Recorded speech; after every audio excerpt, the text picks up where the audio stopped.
Covering the shoreline as thousands of low-income families may lose the help they rely upon to pay for childcare. Big change is coming to who's eligible for that help.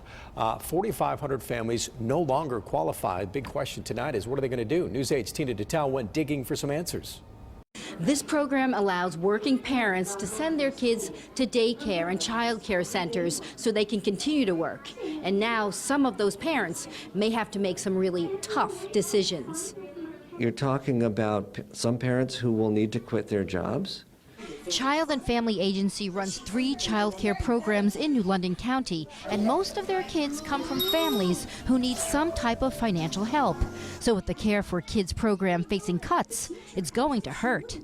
To a story.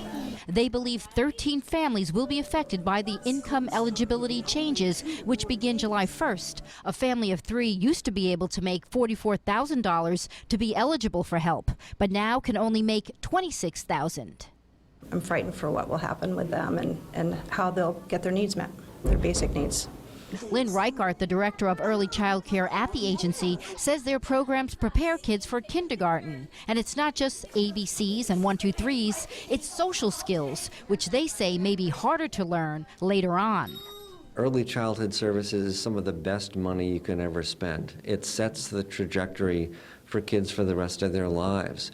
TVCCA, which has a Little Learners program, says about 15 to 20 kids will be affected, but some of those will be moving on to kindergarten. And TVCCA will try to work with the families to lower their costs.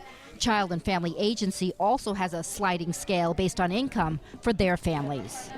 Many of our families can't afford child care. Many of our families can't afford to put food on the table.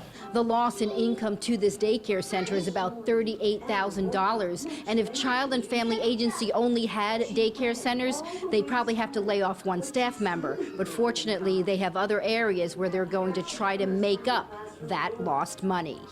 In New London, Tina Detal, News 8.